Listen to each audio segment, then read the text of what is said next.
یتیم کا مال کھانے پر بہت شدید وعیدیں ہیں.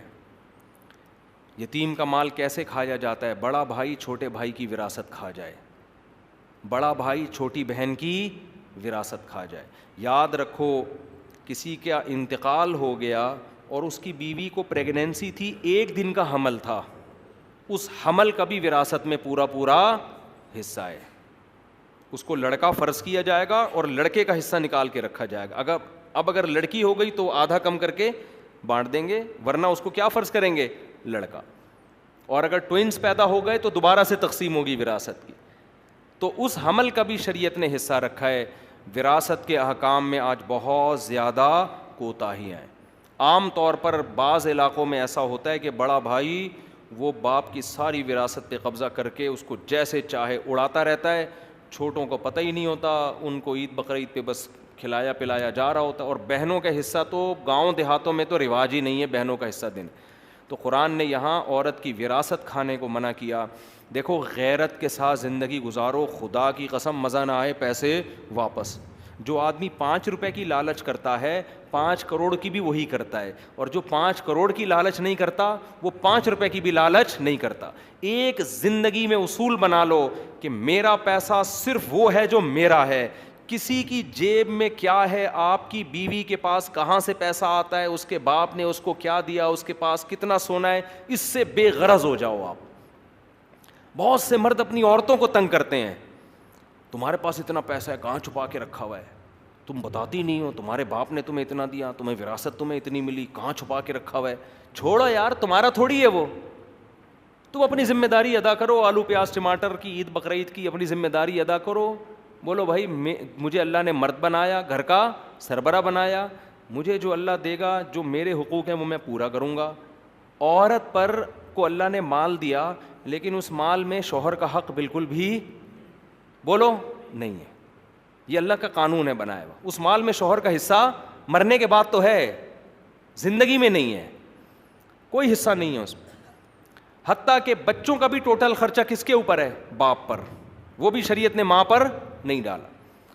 ہاں, عورت کے لیے فضیلت ضرور ہے کہ وہ اپنے شوہر پہ خرچ کرے گی تو ڈبل ثواب ملے گا اس کو, لیکن مرد مطالبہ نہیں کر سکتا, وہ اپنے اختیار سے اپنے میاں کو دے دے کہ آپ بھی اتنا خرچ کرتے ہیں تو مجھے اللہ نے مال دیا ہے, کبھی ضرورت ہو تو آپ کی خدمت میں, جناب کی خدمت میں, ٹھیک ہے نا.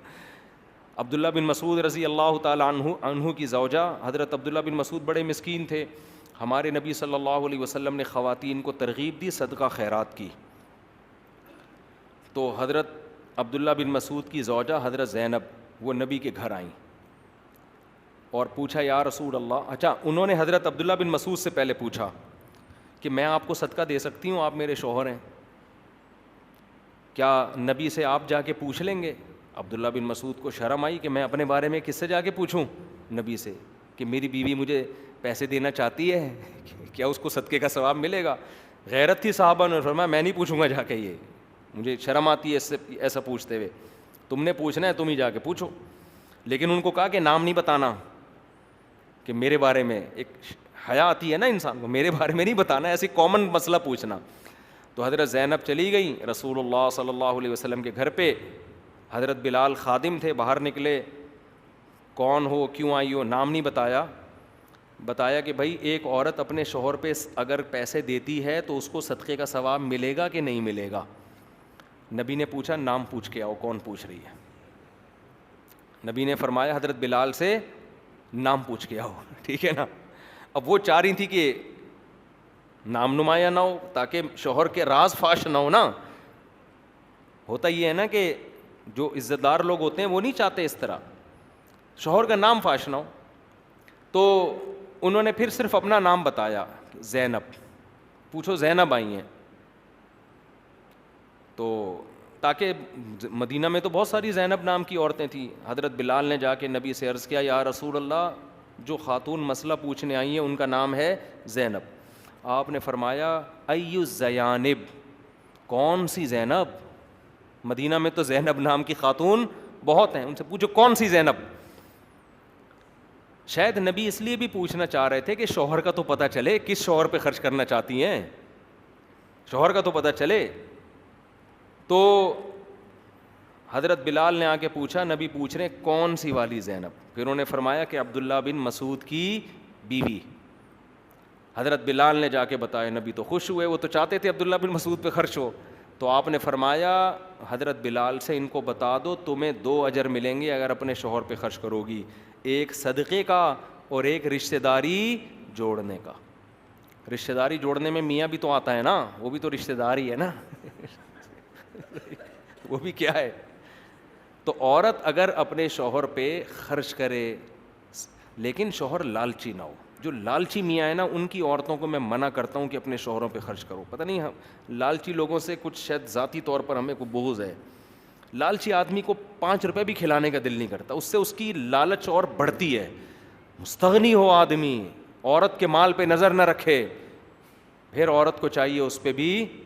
بلکہ عورت کچھ اگر شوہر غیرت مند ہے, عورت کو بولے بھائی میرا مال میرا ہے ہی نہیں, ہم اور آپ ایک ہیں تو مال بھی ہمارا کیا ہے, ایک ہے, آپ کو جب ضرورت ہو آپ لے لی. عورت کو تو یہی کرنا چاہیے, لیکن مرد کو چاہیے وہ اپنی بیوی کے مال پہ نظر بولو نہ رکھے. سمجھتے ہو کہ نہیں سمجھتے؟ ہاں ایک بات. دوسری بات یہ کہ عورت پر شوہر کا خرچہ بالکل بھی نہیں ہے, چاہے کتنی کروڑ پتی ہو. عورت پر اپنا خرچہ بھی شوہر کے ذمے ہے, چاہے جتنی کروڑ پتی ہو, اس کا اپنا خرچہ کس پر ہے؟ شوہر. لیکن علاج میں نہیں ہے ایسا. بعض خواتین کو یہ مسئلہ معلوم نہیں. جب عورت بیمار ہوتی ہے نا, علاج بیمار ہوتی ہے, اس کے پاس اگر پیسہ ہے تو شرعاً اپنا علاج اپنے پیسوں سے لازم ہے. شوہر پر بیوی پر علاج کے لیے خرچ کرنا لازم نہیں ہے. ہاں جب خرچ کرے جب بیوی کے پاس پیسے نہ ہو. سمجھتے ہو گے نہیں سمجھتے؟ اب عورت کروڑ پتی ہے, علاج آغا خان میں چل رہا ہے, میاں بیچارہ خرچ کر کر کے اس کے بنیان بک رہے ہیں مارکیٹ میں, سمجھ رہے ہیں نا, وہ بنیان سے بھی گیا. تو یہاں بعض خواتین کی طرف سے پھر زیادتی ہوتی ہے. تو علاج کا جو خرچہ ہے, اگر پیسہ ہے, پیسہ نہیں ہے تو پھر تو شوہر کی اخلاقی ذمہ داری ہے, وہ بیچاری کہاں سے کرے گی. اگر اس کے پاس پیسہ ہے, دیکھو اگر عورت کے پاس 1 کروڑ روپے بھی ہیں, آلو پیاز ٹماٹر کا خرچہ پھر بھی کس کے ذمے ہے؟ شوہر کے ذمے, چاہے وہ رکشہ چلا رہا ہو, کیونکہ یہ نان نفقے میں آتا ہے. علاج نان نفقے میں نہیں آتا, سمجھتے ہیں؟ نان نفقہ کس کے ذمے ہے؟ شوہر کے ذمے, چاہے وہ غریب ہے. لیکن علاج نان نفقے میں نہیں آتا. ہر آدمی کا علاج اصل میں اس کے اپنے پیسوں سے ہوتا ہے. جیسے آپ اگر مر جائیں گے نا, تو آپ کے کفن دفن کا خرچہ سب سے پہلے آپ کے خرچے پہ ہوگا. تبھی وراثت میں تھے سب سے پہلے کیا نکالا جاتا ہے؟ کفن دفن کا خرچہ. تو اسی طرح بیماری میں علاج کا خرچہ سب سے پہلے کس پر ہے؟ آپ پر. آپ کے ابا بیمار ہیں تو ان کا علاج سب سے پہلے ان کے پیسوں سے ہوگا. اماں بیمار ہیں تو اماں کا علاج سب سے پہلے اماں کے پیسوں سے ہوگا. بھائی بیمار ہے تو بھائی کا علاج سب سے پہلے بھائی کے, آپ بیمار ہیں تو آپ کا علاج سب سے پہلے آپ کے پیسوں سے. وہ ختم ہو جائیں پھر ادھر ادھر تعاون ہوگا. تو یہ بھی ایک اہم ترین مسئلہ ہے جو ہماری خواتین کو معلوم نہیں ہے. ایک افراط و تفریط ہے نا. یورپ میں شوہر اپنی بیوی کو 5 روپے کی چائے بھی نہیں پلاتا, اور ہمارے یہاں پورا ہی نچوڑ لیا جاتا ہے میاں کو.